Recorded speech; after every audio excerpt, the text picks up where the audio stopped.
যে anti defection law, সেই anti defection law বলে যে নির্বাচিত বিধায়কদের মধ্যে যদি 2/3 আপনি অন্য দলে নিয়ে যান বা 2/3 সংখ্যক বিধায়ক যদি অন্য দলে যায়, তাদের সদস্যপদ খারিজ হয় না। এক্ষেত্রে মুকুল রায় একা গেছিলেন, তিনি অসুস্থ, তার দ্রুত সুস্থতা কামনা করি আমি।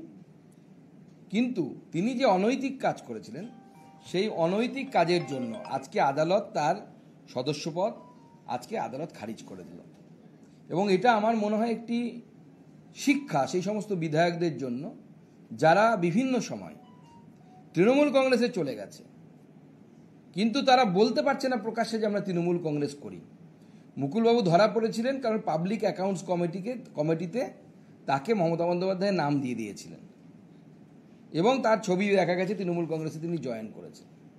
তো যে সমস্ত বিধায়ক তৃণমূল কংগ্রেসে চলে গেছেন তৃণমূল কংগ্রেসের প্রেমে, তাদের অবস্থা সেই প্রেমিকাদের মতো যারা প্রেমিকের নামও বলতে পারে না, আর প্রেমিকের নামে মাথায় সিঁদুরও পড়তে পারে না, কিন্তু প্রেমিকের সাথে প্রেমে মগ্ন। তো তাদেরকে বলবো, নিজেদের প্রেমিকের নাম স্পষ্ট করে বলুন আর আদালতের সামনে আসুন, আবার জনতার ভোটে জিতে আসুন যদি ক্ষমতা থাকে, যদি দম থাকে। আমি আলিপুরদুয়ারের বিধায়ককেও তাই একই কথা বলবো, আরও অন্যান্য বিধায়ক যারা আছেন, যারা চলে গেছেন, তাদের ক্ষেত্রেও তাই বলবো। কারণ আমরা 77-এ ছিলাম, আমরা বাই ইলেকশন কয়েকটা হেরেছি, বাদবাকি আমরা 68 এখনও আছি। তো স্বাভাবিকভাবে এই রায় একটা বিশেষ একটা উদাহরণ সবার সামনে রাখবে। এবং আমার যেটা মনে হয়, যেটা এই মুহূর্তে বাংলার রাজনীতিতে সব থেকে বেশি জরুরি, সততার রাজনীতি, ক্লিন পলিটিক্স। এই ক্লিন পলিটিক্সের একটা উদাহরণ আনবে। পলিটিক্স এরকম নোংরা হতে পারে না, পলিটিক্স এত দুর্গন্ধযুক্ত যেটা তৃণমূল কংগ্রেস করে ফেলেছে হতে পারে না। এবং আমি আপনাদের যে প্রশ্ন, সেই প্রশ্নের সূত্র ধরে আরও একটি পয়েন্ট রাখতে চাই। আমাদের অধ্যক্ষ তার সিদ্ধান্তকে খারিজ করে দিয়েছে। গত কয়েকদিন আগে এই অধ্যক্ষ সাহেব, আমাদের পশ্চিমবঙ্গ বিধানসভার অধ্যক্ষ সাহেব, পশ্চিমবঙ্গের বিজেপির টিকিটে নির্বাচিত একজন সাংসদ অভিজিৎ গঙ্গোপাধ্যায়, তিনি কোথাও একটা কিছু বলেছেন, তাতে অনুপ্রাণিত হয়ে লাফাতে লাফাতে তিনি বলছেন যে অভিজিৎবাবু তৃণমূলে চলে আসুন। ভাবুন আমাদের স্ট্যান্ডার্ডিটিটা কোন জায়গায় গেছে। আমরা এটা অল ইন্ডিয়া লেভেলে ভাবতে পারি যে কোনো একটি স্টেটমেন্টের পরিপ্রেক্ষিতে আমাদের লোকসভার সাংসদ মাননীয় ওম বিড়লা সাহেব কোনো সাংসদকে বলতে পারে মিডিয়ার সামনে যে আপনি বিজেপিতে চলে আসুন? জীবনে বলবে না, কোনদিন বলবে না। কিন্তু পশ্চিমবঙ্গে সেটাই হচ্ছে। বিধানসভার মধ্যে দল পরিবর্তন হচ্ছে ঝান্ডা ধরে। বিধানসভার মধ্যে দল পরিবর্তন হয়? বিজেপিতে তো বহু নেতা এসেছে, তাবর তাবর কংগ্রেসের নেতারা এসেছেন, তারা কেউ লোকসভাতে দাঁড়িয়ে পতাকা ধরেছেন? এটা ভাবতে পারা যায় কোনো? অথচ লোকসভার মধ্যে পার্টি অফিস আছে আমাদের, কিন্তু ওখানে আমাদের জয়েনিং হয় না। প্রত্যেকটি রাজনৈতিক দলের অফিস আছে লোকসভাতে, কিন্তু বিজেপি কোনো দেখবেন না যে ওই রাজনৈতিক অফিসে আমরা দল পরিবর্তন করছি। এই যে রাজনীতিকে নোংরা করার খেলা, এই নোংরা খেলায় মেতেছে হচ্ছে তৃণমূল কংগ্রেস এবং মমতা বন্দ্যোপাধ্যায় এবং তার ভাইপো। দুজনের গালেই সপাটে থাপ্পড় মারলো আজকে হাইকোর্ট। কাউন্সিলরের কথা আপনি উল্লেখ করলেন, আলিপুরদুয়ারের বিধায়ক। আমরা বাই ইলেকশনে যদি কংগ্রেস বিধায়ককে দেখেছিলাম তিনি দল পরিবর্তন করেছেন, বাইরন বাবু। এরকম একাধিক যারা দল পরিবর্তন করেছেন এই টেনিয়ারের মধ্যে, তাদের বিরুদ্ধেও কি আপনারা এই রায়কে সামনে রেখে? দেখুন বাইরন বিশ্বাসের ক্ষেত্রে এই আইন প্রযোজ্য হবে না, কারণ উনি একমাত্র এমএলএ ছিলেন, টোটালটাই চলে গেছেন, অতএব 2/3 মেজরিটির উপরে হচ্ছে। কিন্তু বাদবাকিদের উপর অবশ্যই এই আইন বলবৎ হবে। আমি এই মুহূর্তে কিছু বলবো না, তার কারণ আমাদের রাজ্য সভাপতি এই বিষয়ে সিদ্ধান্ত নেওয়ার অধিকারী, তিনি ওই সিদ্ধান্ত নেবেন। বিরোধী দলনেতা আছেন আমাদের, যিনি বিধানসভায় পার্টিকে লিড করেন। অবশ্যই লজিক বলছে বিজেপি যাবে।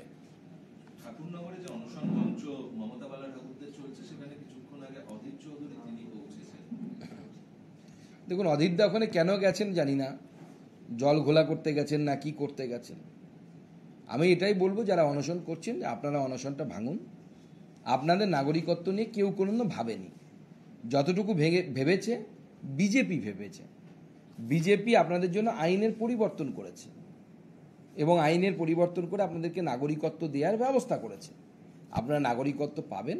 আপনাদের নাগরিকত্ব, আপনারা যদি তৃণমূল সাপোর্টারও হন, মমতা বালা ঠাকুরেরও নাগরিকত্বের দায়িত্ব আমাদের, কারণ আমি আগেই বলেছি যে সিএ এমন একটি ইস্যু, এই ইস্যুটা ভারতীয় জনতা পার্টির কোনো পলিটিক্যাল ইস্যু নয়, ভারতীয় জনতা পার্টির হৃদয়ের ইস্যু, ঠিক যেমন অল ইন্ডিয়া বিজেপির ক্ষেত্রে রাম মন্দির যেমন ইস্যু ছিল।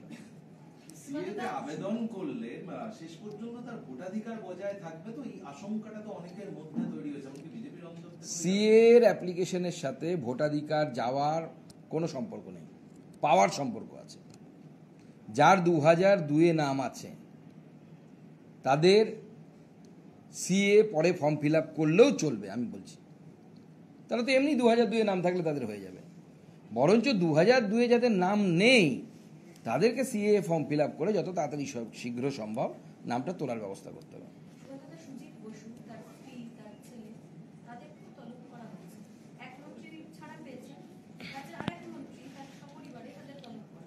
না দেখুন, এত বড় দুর্নীতি হয়েছে, এই দুর্নীতি একসাথে তো তদন্ত করা সম্ভব নয়, তো স্বাভাবিকভাবে ইডি তদন্ত করছে। এবং এর কিছুদিন আগে আপনারা জানেন যে সুজিত বসুর সিএর অফিসে সেখানে রেড হয়েছিল, সেই রেডে বিভিন্ন তথ্য প্রমাণ পাওয়া গেছে। কি তথ্য প্রমাণ পাওয়া গেছে সেটা আমার জানা নেই, কিন্তু এই যে ডাক, নিশির ডাক বলুন বা ইডির ডাক বলুন, যে ডাক হয়েছে এই ডাকে বোঝা যাচ্ছে সুজিতবাবু খুব সুন্দর করে তার সিএর বুদ্ধিতে বা অন্য কারো বুদ্ধিতে নিজের স্ত্রী, নিজের ছেলে এবং মেয়ে সম্ভবত তাদের নামে প্রচুর সম্পত্তি বা অ্যাসেট রেখেছেন, থাকতেই পারেন। সমস্যা হচ্ছে যে এবার ইডি জিজ্ঞেস করবে যে আপনার স্ত্রীর নামে যে এই সম্পত্তিটা আছে তার সোর্স অফ ইনকামটা কোথায়, অর্থাৎ আপনার আয়ের উৎস কোথায়, কোথা থেকে রোজগার করেছেন। তো আমরা তো এর আগে তৃণমূল কংগ্রেসের নেতাদের দেখেছি মেয়ে কয়েক কোটি টাকা রোজগার করেছে টিউশনি পড়িয়ে। তো এরকম অদ্ভুত ধরনের রোজগারের ফর্মুলা আগামী দিনেও হয়তো আমরা দেখতে পাবো, তার জন্য অপেক্ষা করছি। তবে আমার যা মনে হচ্ছে কলির সন্ধে যা দেখতে পাচ্ছি, সুজিত বসু বাবু মনে হচ্ছে আর বেশি দিন বাইরে থাকবেন না। ভিডিও প্রশান্ত বর্মন, যিনি খুনে অভিযুক্ত, একটা ভিডিও প্রকাশ্যে এসেছে যে কে এলো জিৎ তার হয়ে, জীবন সিং তার হয়ে সওয়াল করছেন, মানে এটা কোথাও রাজবংশী আবেগ উস্কে দেওয়া? কারণ প্রশান্ত বর্মনও তিনিও বলছেন আমি রাজবংশী বলে লোকজন আমার উপরে হিংসে করছে। দেখুন, আমি কোনো জাতি গোষ্ঠীকে রিপ্রেজেন্ট করতেই পারি, কিন্তু সেই জাতি গোষ্ঠীর জন্য আমি আনডিউ অ্যাডভান্টেজ নিব, এটা হতে পারে না। তার সিলেকশন নিয়ে প্রশ্ন, প্রথমে লিস্টে নাকি তার নাম ছিল না, তার বিভিন্ন ধরনের দুর্নীতির অভিযোগ করছে। আমি রাজবংশী, আমি আদিবাসী, আমি দলিত মানেই আমাকে দুর্নীতি করার অধিকার দেবে, মানুষ খুন করে দেওয়ার অধিকার দেবে, এই অধিকার কারো জন্মায় না। জীবন সিং কী করেছেন সেটা তার ব্যাপার, সে বিষয়ে আমি কিন্তু কোনো মন্তব্য করতে চাই না। কিন্তু বিগত দিনে এটা ঠিক যে রাজবংশী সমাজকে ভারতীয় জনতা পার্টি যে ধরনের সম্মান দিয়েছে, এবং সেটা রাজবংশী সমাজ দুহাত তুলে আমাদেরকে উত্তরবঙ্গে আশীর্বাদ করেছে। আমরা রাজবংশী সমাজের শ্রদ্ধেয় মানুষ, আমরা আমাদের অনন্ত মহারাজ তাকে আমরা রাজ্যসভায় নিয়ে গেছি সম্মান দিয়ে। আমরা নিশীথ প্রামাণিক রাজবংশী ঘরের একটি ছেলে, তাকে আমরা ভারতবর্ষের হোম মিনিস্টার MOS করেছি, যা ভারতবর্ষে কোনো হয়নি, রেকর্ড হয়েছে। শুধু তাই নয়, উত্তরবঙ্গের আর একজন মানুষ, ভূমিপুত্র, পাহাড়ের গোর্খা, আমাদের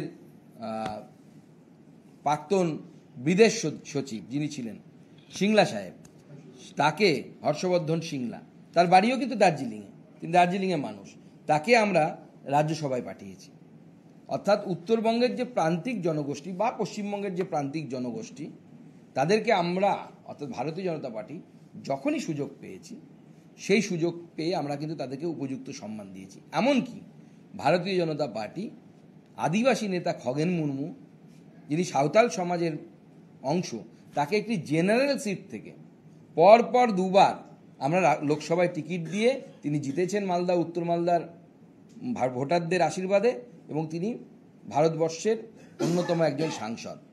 সেই আদিবাসী সমাজের প্রতিনিধিকে তৃণমূল মেরে তার রক্ত ঝরিয়েছে বা রক্ত পড়েছে উত্তরবঙ্গের মাটিতে। আমার বিশ্বাস যে উত্তরবঙ্গের এই প্রান্তিক সমাজের মানুষ এবং পশ্চিমবঙ্গের অন্যান্য অংশের এই প্রান্তিক সমাজের মানুষ, তারা আগামী 26-এর নির্বাচনে, সে রাজবংশী হোক, সাঁওতাল সমাজ হোক বা আদিবাসী আমাদের মুন্ডা, কোল, ভূমিজ যারা আছে, বা বাগানের যারা ট্রাইব, হোয়াইট ট্রাইব, তারা প্রত্যেকেই উপযুক্ত জবাব আগামী নির্বাচনে দেবে। গত গত দুদিন ধরে শিক্ষামন্ত্রীর যে প্রাক্তন শিক্ষামন্ত্রীর যে বয়ান আসছে এবং তিনি দাবি করছেন সংবাদ মাধ্যমের সামনে যে তিনি দুর্নীতি করেননি, এটা একটা ভুল ছিল। মুখ্যমন্ত্রী মমতা বন্দ্যোপাধ্যায় তিনি সিরিয়াল দেখে প্লট চেঞ্জ করে দিতে পারেন, তাহলে তিনি তার নজর কিভাবে এড়িয়ে গেল? কিন্তু সবকিছু ছাপিয়ে গেছে তার ব্যক্তিগত জীবন। আপনিও কেন্দ্রীয় সরকারের শিক্ষার মতো একটা দপ্তর সামলান, একজন প্রাক্তন শিক্ষামন্ত্রী তার ব্যক্তিগত জীবন নিয়ে তিনি যেভাবে সদর্পে তার বান্ধবীর নাম বলছেন, সেই নিয়ে কথা বলছেন, কোথাও কি প্রশ্ন উঠছে বা আপনারা নিজেরা রাজনীতিবিদ হিসেবে একটু লজ্জা পাচ্ছেন? দেখুন, প্রথমত হচ্ছে কারো ব্যক্তিগত জীবন নিয়ে আমি কমেন্ট করব না। আমি শুধু এটুকুই বলবো যে উনি বলেছেন ওনার বান্ধবী আছে, থাকতে পারে, থাকা ভালো, একাধিক না থাকাই ভালো, একটিতেই সীমাবদ্ধ থাকুন। আর বান্ধবী আছে মানে তার বাড়িতে টাকা লুকিয়ে রাখতে হবে, চাকরি চুরি করতে হবে, এরকম মাথার দিব্যি কেউ কাউকে দেয় না। কাকদ্বীপের বাসন্তী ময়দান, সেখানে ক্যাম্প খোলা হচ্ছে, তৃণমূলের অভিযোগ সেখানে 460 টাকার বিনিময়ে নাগরিকত্ব দেওয়া হবে, এমনটা বলে মানুষের কাছ থেকে টাকা নেওয়া হচ্ছে। আপনাদের বিরুদ্ধে সেই দেখুন, তৃণমূল কংগ্রেস মূর্খের মতো অভিযোগ করছে। আপনারা জানেন যে সিএতে ফর্ম ফিল আপ করতে 50 টাকা দিতে হয়, সিএর নিয়ম অনুসারে দিতে হয়, বেশ কয়েকটি এফিডেভিট করতে হয়। তো এফিডেভিটটা একজন উকিল বা নোটারি করবে, তো সেই নোটারি তো তার ফিজ নেবে। এখানে বিজেপির তো কিছু নেই। বিজেপি শুধু কি করছে, একজন ব্যক্তিকে যেন সিএতে আবেদন করার জন্য হয়রানি হতে না হয়, হয়রান যেন সে না হয়, যে সে উকিলের কাছে দৌড়বে, সেখান থেকে একটা এফিডেভিট করে আনবে, তার যেতে আসতে 50 টাকা টোটো ভাড়া যাবে, এটা যেন না হয়। একই জায়গায় এরকম ক্যাম্প করে আমরা উকিল বা নোটারি তাদের ব্যবস্থা রাখছি, যাতে সেখান থেকে সমস্ত জিনিস তারা পেতে পারে। বাদবাকি কি বিষয়ে তৃণমূল কংগ্রেস বলছে আমার যথেষ্ট এই বিষয়ে পুরোটা জানা নেই। বিজেপি এইভাবে বহু জায়গায় সিএ ক্যাম্প চালাচ্ছে এবং মানুষ তাতে খুশি, মানুষের কোনো অভিযোগ নেই। কিন্তু এরকমও হচ্ছে যে অভিযোগ পাওয়া যাচ্ছে তৃণমূল কংগ্রেসের লোকজন এই এসআইআর এর ফর্ম ফিল আপ করার জন্য প্রান্তিক জায়গায় মানুষের থেকে কোথাও 50 টাকা করে নেওয়া হচ্ছে। কোনো পরিবার থেকে যখন বলা হচ্ছে যে মৃত ভোটার তার বাড়িতে রয়েছে কিন্তু তাদের নাম ভোটার লিস্টে রয়েছে, সেই ফর্মগুলো দেওয়া হচ্ছে না বা তাদের আটকানো হচ্ছে, সেই জায়গাটা কাউন্টার কিভাবে করবেন? দেখুন, ভারতীয় জনতা পার্টি আগামী 20 তারিখ থেকে প্রত্যেক অঞ্চলে অঞ্চলে আমরা হেল্প ডেস্ক শুরু করছি। মানে সেখানে আমাদের কর্মী নেতৃত্ব বসবে, তারা বসে সেখানে এই সিএ এর ফর্ম ফিল আপের ক্ষেত্রে সাহায্য করবে। কোনো পয়সা কড়ির প্রয়োজন হবে না সাধারণ মানুষের।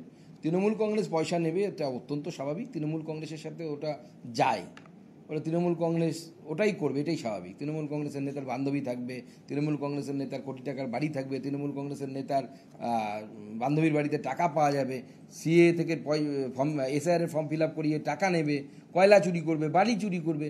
These are the salient feature of TMC. নাহলে টিএমসি চিনবেন কি করে? মৃত ভোটারদের ক্ষেত্রে পরিবার যদি জানিয়ে দেয় কিন্তু তারপরেও সেই নাম থেকে না, মৃত ভোটারদের নাম রাখার জন্য তৃণমূল কংগ্রেসের তরফ থেকে একটা চেষ্টা বা প্রচেষ্টা চলছে, এবং তারা চাইছে যে এই নামগুলো থেকে গেলে তারা সেই নামে ছাপ্পা মারবে। সেই জন্য নির্বাচন কমিশন বেশ কয়েকটি ব্যবস্থা নিয়েছে, আমি গতকালও বলেছি। সেই ব্যবস্থার মধ্যে একটি হচ্ছে যে সমব্যথীর ডেটা, অর্থাৎ মারা গেলে যে মুখ্যমন্ত্রীর প্রকল্প হয়েছে সেই প্রকল্পে মুখ্যমন্ত্রী যে টাকা দেন সেই ডেটা নির্বাচন কমিশন চেয়েছে। আমাদের বিরোধী দলনেতার নেতৃত্বে আমাদের প্রতিনিধি দল গেছিল নির্বাচন কমিশনের কাছে। সেখানে গিয়ে তাদেরকে জানানো হয়েছে যে এর সাথে সাথে যে সমস্ত বার্ধক্য ভাতা এবং বিধবা ভাতা, সেই দুটো যাদের টার্মিনেট হয়ে গেছে, কারো বার্ধক্য ভাতা টার্মিনেট হয়েছে, কারো বিধবা ভাতা টার্মিনেট হয়েছে, অর্থাৎ তারা মারা গেছেন, সেই ডেটা যেন রাজ্য সরকারের কাছ থেকে নির্বাচন কমিশন চায় এবং সেই নামগুলোকে যেন রিমুভ করে দেওয়া হয়। যাদের আধার ডিঅ্যাক্টিভেশন হয়ে গেছে সেই ডেটা নির্বাচন কমিশন জানিয়েছে আমাদের প্রতিনিধি দলকে, সেই ডেটা আধার যে সংস্থা, সেই সংস্থার কাছ থেকে যারা আধার বানায় বা আধার ডেটা মেনটেন করে তাদের কাছ থেকে নির্বাচন কমিশন অলরেডি পেয়েছে, তাদের নামও অটোমেটিক্যালি লিস্ট থেকে বাদ চলে যাবে। আর তারপরে যদি দেখা যায় যে তৃণমূল কংগ্রেসের নেতারা মৃত ব্যক্তির এনুমারেশন ফর্ম ভরাট করিয়ে বা ফিল আপ করিয়ে জমা দিয়েছে, তার বিরুদ্ধে নির্বাচন কমিশন আইনানুগ ব্যবস্থা নেবে। এই আধার নিষ্ক্রিয় করার কথা যখন আপনি বলছেন, তখন এই আধার বা ইউআইডিআই যারা অধিকর্তা তারা পশ্চিমবঙ্গের প্রায় 32 থেকে 34 লক্ষ মৃত বাসিন্দার আধার ডিঅ্যাক্টিভেট করেছে। কিন্তু মনোজ আগরওয়াল তিনি সংসদে নিজেই জানাচ্ছেন যে তারা রাজ্য ভিত্তিক বা বছর ভিত্তিক কোনো আধার নিষ্ক্রিয়করণের যে তথ্য সেটি সংগ্রহ করেন না। তাহলে এই বিপুল যে তথ্য না, আমরা দাবি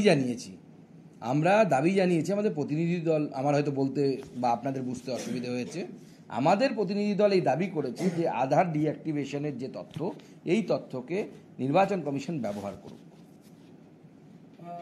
ইন্টেলিজেন্স ফেলিও একটা অভিযোগ উঠে আসছে যে এই যে দিল্লি বিস্ফোরণের উমার 7 ঘন্টা ড্রাইভ করে তিনি এলেন, কয়েক জায়গায় ঘুরলেন, সিসিটিভিতে তাকে ধরা পড়লো, বাকি সময়টা বিভিন্ন জায়গায় কোথায় গেল, কি করলো, কার সাথে দেখা করলো জানা গেল না, কত বিস্ফোরক নিয়ে একটা বিস্ফোরণ ঘটলো, এবং দীর্ঘক্ষণ তিনি দিল্লিতে ঘুরেছেন, সেটা কোনোভাবে একটা ইন্টেলিজেন্স ফেলিওরের জায়গা উঠে আসছে।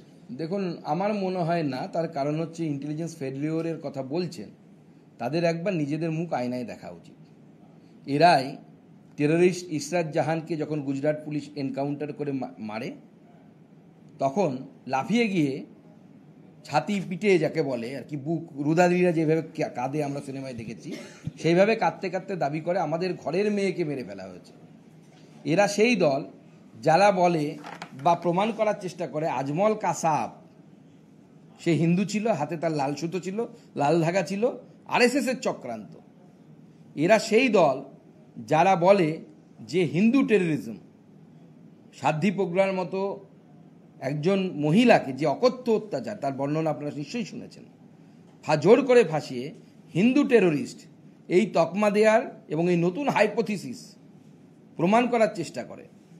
এদের কথায় বাংলার এবং ভারতবর্ষের জনগণ কোনো বিশ্বাস করবে না, তাদের বিশ্বাস নরেন্দ্র মোদীর উপর আছে। স্পিকার কিছুক্ষণ আগে বলেছেন যে আদালত কিভাবে এই রায় দিল জানি না, বিধানসভার ক্ষেত্রে স্পিকারই শেষ কথা বলেন।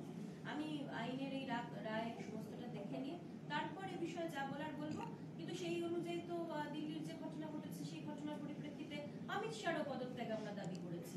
অমিত শাহ কি পদত্যাগ করবেন? দেখুন, এখানে আরেকবার প্রমাণিত হয়ে গেল যে এই ব্যক্তি গণতন্ত্রের কিচ্ছু জানে না। কোনো স্পিকারের এই ধরনের কথা বলা উচিত নয়। ওম বিড়লা কোনোদিন বলবে যে রাহুল গান্ধীর এটা করা উচিত? কি মূর্খ মানুষ রে ভাই, আমার থেকে অনেক বয়স জ্যেষ্ঠ, কিন্তু একবার বলতে বাধ্য হচ্ছে আপনি গণতন্ত্রটা বুঝুন। আমি দিল্লিতে দেখেছি সমস্ত স্পিকারদের ভাষণকে নিয়ে কম্পাইলেশন করে একটা বই হয়, সেই বইটির নাম স্পিকার স্পিক্স। না, ওটা পাঠাবো আমি ওটা ওনাকে। তার সাথে আমি বলে দিচ্ছি এই বিমান বসুকে ট্যাগ লাগিয়ে দেওয়া উচিত, দি speaker should not speak.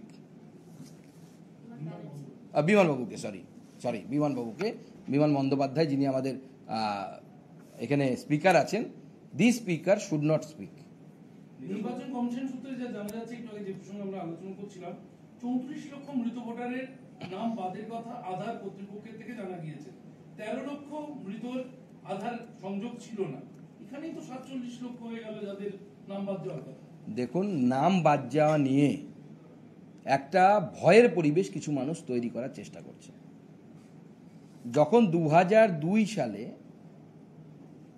Last SIR হয়, তখন বামফ্রন্টের তরফ থেকে বক্তব্য এসেছিল, তখন সম্ভবত অনিলবাবু বেঁচে ছিলেন, তার তরফ থেকে বক্তব্য এসেছিল প্রায় প্রথমে বাদ যায় হচ্ছে 78 লক্ষ নাম, তারপরে কিছু নাম ওঠে, সব মিলিয়ে টিলিয়ে এরকম 27-28 লক্ষ নাম অ্যাবসলিউটলি বাদ যায়। তখন উনি বলেছিলেন যে এটা অত্যন্ত স্বাভাবিক প্রক্রিয়া এবং স্বাভাবিকভাবে এটা হয়েছে। এবারও বিরোধী দলের কাছ থেকে আমরা, অর্থাৎ পশ্চিমবঙ্গের যিনি শাসক দল তাদের কাছ থেকে আমরা এই ধরনের ম্যাচিওর স্টেটমেন্ট বা ম্যাচিওর স্টান্স আমরা আশা করেছিলাম। কিন্তু দুর্ভাগ্যের বিষয়, আমাদের তৃণমূল কংগ্রেসের বন্ধুরা তারা যেভাবে একটা ভয়ের বাতাবরণ তৈরি করার চেষ্টা করেছে, 50 লক্ষ লোকের নাম এমনিই বাদ যাবে। প্রচুর মানুষ মারা গেছে, এই যে ডিঅ্যাক্টিভেটের কথা বলছে 30 লক্ষের কাছাকাছি, তো তারা তো মারা গেছেন। 34 লক্ষ লোক যদি মারা যায় এই 2002 থেকে 2025, স্বাভাবিক তাদের নাম তো বাদ যাবে। কিন্তু সেই বাদ যাওয়াটাকে এমন একটা ভয়ের বাতাবরণ তৈরি করা হচ্ছে এবং তার ফলে যারা কম শিক্ষিত, কম ওয়াকিবহাল মানুষ, তারা কিন্তু তাদের ক্ষতি হচ্ছে। আমি তৃণমূল কংগ্রেসকে অনুরোধ করব মানুষের জীবন নিয়ে এই ধরনের নোংরা রাজনীতি না করতে, এবং সেই জন্য আমরা আন্দাজে বলেছিলাম যে কম করে 1 কোটির কাছাকাছি নাম অটোমেটিক্যালি বাদ যাবে। উদাহরণস্বরূপ, আমার স্ত্রীর নাম আমি ট্রান্সফার করিয়েছি জলপাইগুড়ি থেকে বালুরঘাট বিধানসভায়, জলপাইগুড়ি বিধানসভা থেকে বালুরঘাট বিধানসভায়, কিন্তু ট্রান্সফার করানোর পরেও তার নাম জলপাইগুড়ি বিধানসভায় থেকে গেছে। দায় কি আমার? দায় নির্বাচন কমিশনের। তো তার নামটা তো কাটা যাবে জলপাইগুড়ি বিধানসভা থেকে, এবং কাটা যাওয়া উচিত। তো এই নামটা তো ডিলিট হবে, অত্যন্ত স্বাভাবিক এটা। আরেকটা বিষয় হচ্ছে যে বিএলওদের উদ্দেশ্যে আবার বিজ্ঞপ্তি দিল নির্বাচন কমিশন এবং সেখানে বলা হলো এনুমারেশনে গলদ হলে খাড়া নামবে বিএলওদের উপর, ভুতুরে ভোটার, অ্যাবসেন্ট ভোটার, দু জায়গার নাম ইত্যাদি খসড়ায় থেকে গেলে ও পড়বে বিএলওদের উপর। ট্যাগলাইন দেওয়া হয়েছে বিজ্ঞপ্তিতে, সাবধানী হাঁটি দুর্ঘটনা ঘাটি। দেখুন, বিএলওদেরকে আমি অনুরোধ করব, আপনারা কারো প্রেসারে কোনোভাবে আপনারা মাথা নোয়াবেন না, কারণ আপনার চাকরি কেউ রাখতে পারবে না যদি চাকরি চলে যায়। আপনাকে তৃণমূল নেতারা খাওয়াবে না, আপনারা লড়াই করুন। এমনিতে আপনারা ডিএ পাচ্ছেন না। তৃণমূল যদি আপনাদের মৃত ভোটারের নাম রাখতে বলে, তৃণমূলের নেতাদের বিরুদ্ধে প্রতিবাদ করুন। যদি ওখানে প্রতিবাদ করতে না পারেন, পরে নিজের বাড়িতে এসে গোপনভাবে লিখিতভাবে নির্বাচন কমিশনকে জানান যে অমুক তৃণমূল নেতা আমাদেরকে ধমকাচ্ছেন, চমকাচ্ছেন এবং তারা এই কাজ করছেন। অনুব্রত মণ্ডল কিছুক্ষণ আগে বলেছেন যে কারোর কোনো ভয় পাওয়ার অসুবিধা নেই, কোনো দরকার নেই, আমাদের লোকেরা সর্বত্র আছে, ভোটার লিস্টে ঠিক যা যা নাম ঢোকানো ঢুকিয়ে দেওয়া হবে, নিশ্চিন্তে কাজ করুন। দেখুন, উনিও তো ভেবেছিলেন যে উনি যেখানে ঢুকবেন না, কিন্তু ঢুকে তো গেছিলেন। তো ওনাকে বলবো যে উনিও নিশ্চিন্তে থাকুন, যে নির্বাচন কমিশন যা যা করার তাই তাই করবে। এবং বিজেপি বাঘকে বিড়াল বানিয়ে দেখিয়েছে, বিড়াল থেকে এবার রুমাল বানাবো। ক্যাবিনেটের যে নিরাপত্তা বিষয়ক কমিটি রয়েছে তারা দিল্লির ঘটনাকে সন্ত্রাসবাদী ঘটনা বলেই চিহ্নিত করেছে। এরকম আমরা পহেলগামের সময়ও দেখেছিলাম এবং নরেন্দ্র মোদী বলেছিলেন যে এগুলো সবটাই যুদ্ধ হিসেবেই দেখা হবে। তাহলে কি এরপরও একটা বড় কোনো পদক্ষেপের কথা কেন্দ্রীয় সরকার নেবে? অপেক্ষা করুন না, ক্রমশ প্রকাশ্য। রেডি? আরে তোমার সিঙ্গেল দেবে না, সিঙ্গেল নিলে সব চেঁচাবে।